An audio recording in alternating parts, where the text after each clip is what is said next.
Hi, I'm Lou with another episode of My Car Story, and today we're out at the greatest muscle car show on the planet in Rosemont, Illinois at the Muscle Car and Corvette National. Now, I don't know if you would necessarily consider this car a muscle car, but it's got a special little engine in it that qualifies it, in my opinion, to be a muscle car. So with that being said, I'm with Steve. Steve, what's your last name? Doerschlag. Steve Doerschlag. And Steve, first of all, this car, what do you have, first of all? I have a 1963 GT Hawk with an R2 Avani motor in it. So tell us, you said you have a 63 Studebaker Gran Turismo, and I'm going to just show this picture for a second. If you look at this here, this car was at the Chicago Auto Show, right there. And tell us about this. First of all, when did you get this car? I bought it, well, I found it at a barn find, literally. It was about 2003, 2002, something like that. What barn, how, what? I mean, what? I mean, it's a cover car. I was on my way to get some muffler work done in Fort Collins, Colorado. Yeah. And there's a particular collector that was around that area. Anyway, that day I went there. There were all kinds of his cars out there, and people were all over looking over them and trying to buy them. Sure. So I went and stopped by. I had to see him. So I saw this car over there, and it came out of a semi-trailer that had leaked. Yeah. And it was rusty, straight body, just nasty, nasty car. Yeah. But I looked at it, it's a 4-speed car, and it also, I opened up the hood, and under all the rust, I could tell it used to have a supercharger on because it had the special brackets for it. So I knew they only made 277 of them. I thought, well, this is a good find. So stay with me. Let's show you good finds. Come right next to me. So keep talking about the car. Two other people Holy crap, this is a good find. All right, go ahead. Two other people were looking at it, and I said, "You gonna buy this car?" And he says, "Oh, it's too rusty for me." And he says, "Well, you know what? I think I'll buy it." So I bought it for $1,000. $1,000. Yes. But thinking obviously it's been restored, but go ahead. Thinking I got the deal of a lifetime because it was a supercharged car and it makes a few of them.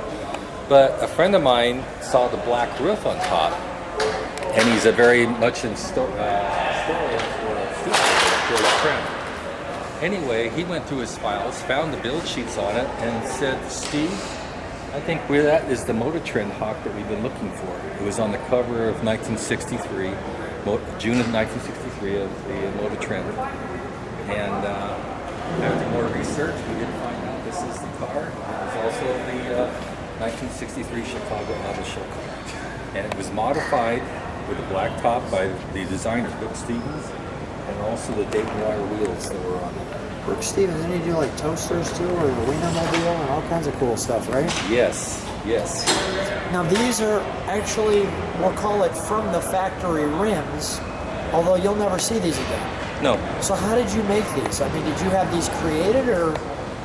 No, I actually found them on eBay. You found the prototype cars wheels on eBay? They made them for 2 years only. And they, yes. And I had talked to Dayton about recreating them because they said they could.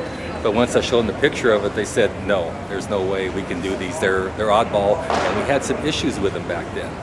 So I just happened to get on eBay, and I said, oh, man, these are the wheels. They were on. Did you type in Studebaker prototype tires at rims? I just looked up for wire wheels, and they just happened to come up. Unbelievable. What, yes. Did you fall off your chair? Yes. Oh my gosh. All right, let's take a look in the trunk for a second. Holy cow. I went to eBay and there they were. So we got a hammer. That is for the lead hammer for the knockoffs. They're a true knockoff wheel. Oh, there are. Yes. The Sears fire extinguisher, the jack. That's a big trunk. You can actually fit a person in there. I mean, let me step back. You're about what, 6'3", 6'2"? I'm 6'1". Stand next to the car for a second. I mean, let me give you some perspective. I could fit you in there. I'm not saying that we're going to do that, but I mean that's a big trunk for this car. It looks so sleek back here. It is. It is kind of a real surprise that it's got that much room. All right, let's shut that. Let me show the back. Go ahead, shut it all the way if you can. It is. Okay. Let me just step over this way, please, Steve. There we go. I want to get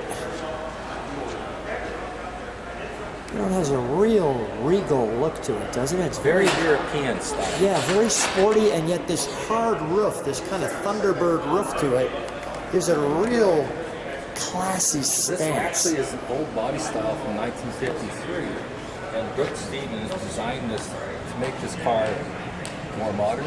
Yes. He put the Thunderbird style roof on it, put the chrome down, the trim down there to give it that classic or European look to it, and make a whole different car out of it. Look at these exhaust tips.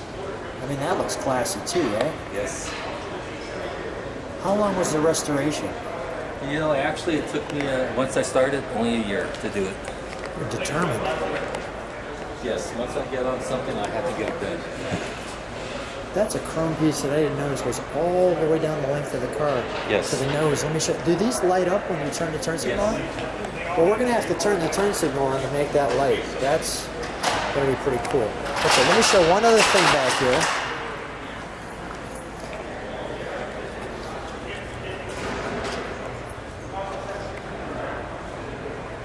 So this is what they call the Motor Trend car, Yes. right over here. Yeah, and there was another page in there that showed the car again, but that is the actual car. Do you have that magazine? I do. Not with me. No, I do. that's okay. So this is 1963. That is the actual photograph of it at the Chicago Auto Show. This is pretty cool. All right, let's take a look at the interior.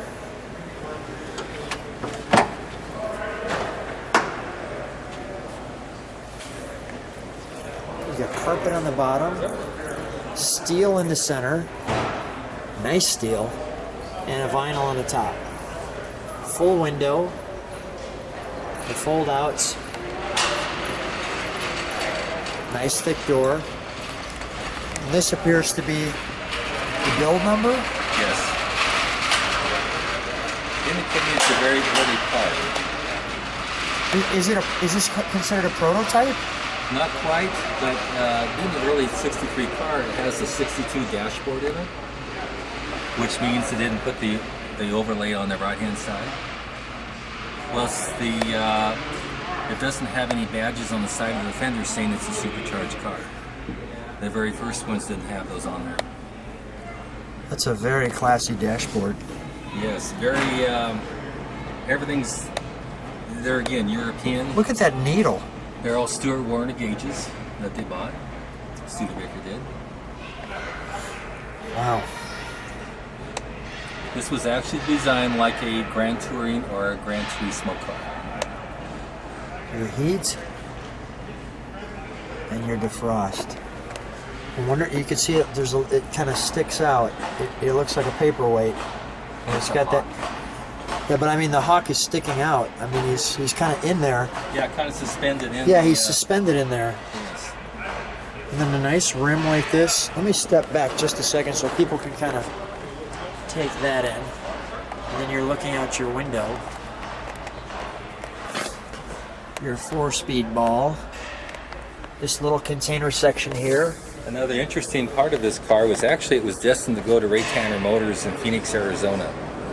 And they took it off the line for the show only.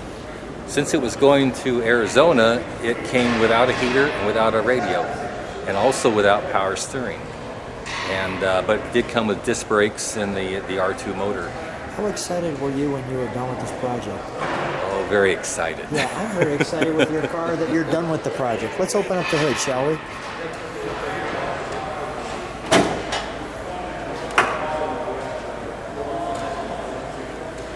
And the supercharger. Now they call this R2 engine? R2. Now what is the R2 for? Is like R for something and 2 for something? I would say probably race. Race, okay. The R1 was a naturally aspirated high-performance motor. The R2 would use the supercharger. Now what is this? That is a brake booster for the disc brakes. A brake booster. It's a Bendix unit. Okay. Yeah. The breather there has the STP logo on it. I'm going to get under your car and not try to dig my head, but by the way, look at this. Very nice under here. I was fortunate to have, since I'd known about these cars, a lot of parts for it, because a lot of stuff was missing. This cradle right here is for the R2 motors only and very hard to find. Same with the the bracket for here. So you saw that bracket and that was the indication. Yes, that's what it was. It was missing the factory air cleaner. And I had a hard time finding that, but I finally found an NOS one to put in there. So what were the most difficult? And this is your another tag on it, a VIN tag? Or? Yes, that is the body tag on it, indicating what model it is, and this is the number. It was 153 or 8, 158 body made. And that would be for all the GT Hawks, so it didn't matter if it was supercharged or stock. Do you ever see another Hawk with a supercharger? Yes, I used to own one. Besides the one you stoned. Yes, there are several more in this car show. There are 2 of them, 2 or 3 of them. And without the Muscle Car Corvette National, do you see them anywhere else? No. Okay, all right. No, All right. not at all. So that's a tip in to come to see the show how super it is. All right, let's start it up. We're gonna idle it, and then we'll give it a little rev. Maybe I should. Oh yeah, we gotta put that on there to make that thing happen. Thank you. The fire marshals will have us take these batteries and undo them like that so they don't stop.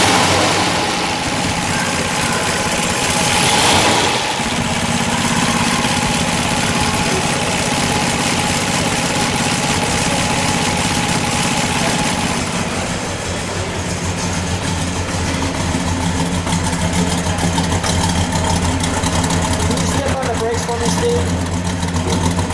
Thank you. You can take your foot off the brake. Go ahead, give it a rev.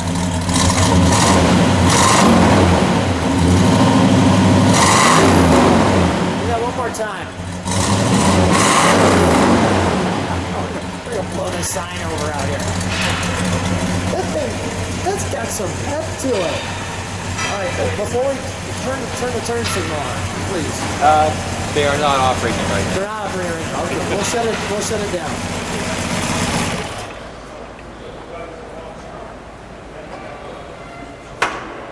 That's pretty cool. Well, thank you. Thank you. Let's shut the hood and put it all back together.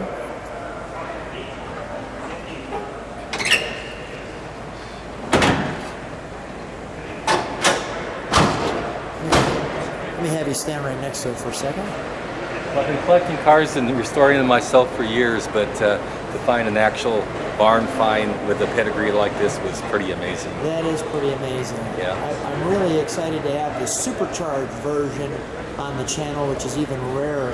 What a treat to see you. What a fun time meeting you. Thanks for being on my car story. Well, thank you very much.